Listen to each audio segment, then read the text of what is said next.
Assalamualaikum warahmatullahi wabarakatuh. Hai, selamat pagi. Halo, selamat sore. Halo, selamat siang, selamat malam.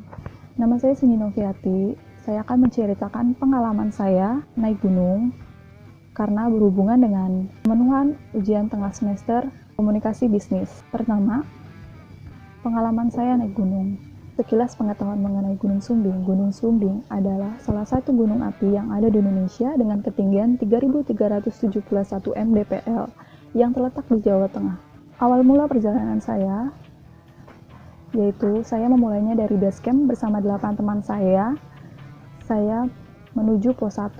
Namun, karena jarak yang cukup jauh dan trek yang bebatuan yang lumayan sulit dan menguras tenaga, dan masih bisa dijangkau oleh motor, kami memutuskan untuk naik motor sampai di pos 1.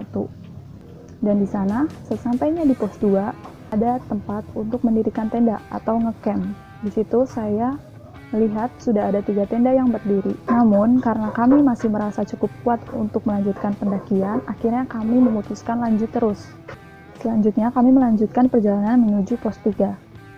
Sebelum menuju pos 3, vegetasi yang dilalui adalah rumput-rumput sepanjang pinggang, namun kita melewati jalur pendakian yang sudah ditentukan. Melewati jalur ini, kita akan disuguhkan dengan engkol-engkol. Engkol-engkolan adalah sebuah jalan yang berbelok-belok dengan kemiringan yang curam.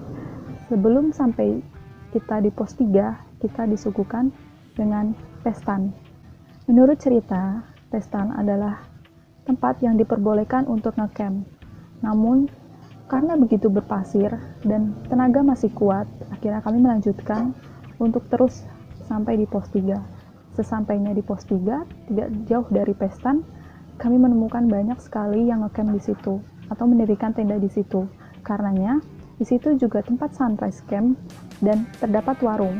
Sesampainya di pos 3, mendirikan tenda. Kemudian, kami menikmati sunset. Kemudian, saat sore menjelang, sebelum sore kami makan terlebih dahulu, sudah menunjukkan malam. Untuk menghindari hal-hal yang tidak diinginkan, kami disuruh langsung masuk tenda dan langsung tidur. Lalu saat pagi hari menjelang, kami akan summit attack, yaitu dari 3 menuju puncak. Kami bangun pada jam 5, kemudian kami sarapan, siap-siap, dan meninggalkan barang bawaan yang tidak perlu di tenda. Kalau kita menuju Watu Kotak, kami menemukan jalan yang sangat-sangat sulit, sebuah tebing-tebing. Pada trek ini adalah trek yang juga lumayan sulit sampai menuju puncak.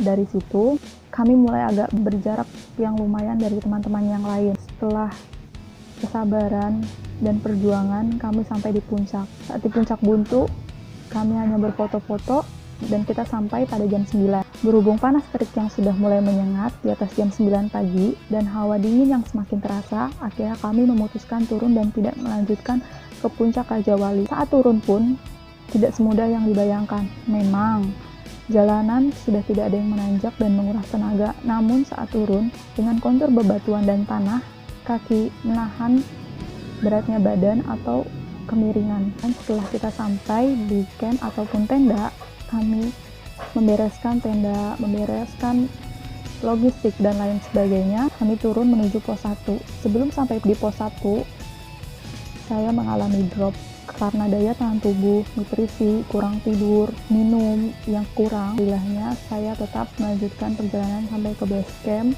dan tidak ingin merepotkan teman yang lain.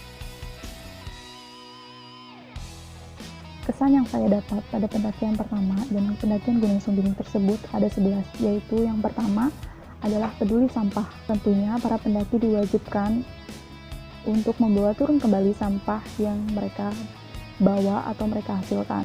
Yang kedua adalah pentingnya minta maaf, tolong, dan terima kasih. For your information, saya bersama teman 8 orang yang lain, saya hanya mengenal 1 orang, dan sisanya saya tidak mengenal.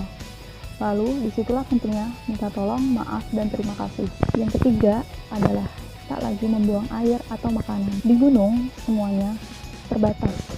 Bahkan teknologi pun tidak dapat mengalahkan gunung. Bagaimana caranya kami dapat bertahan hidup di gunung dengan makanan atau logistik yang kita bawa.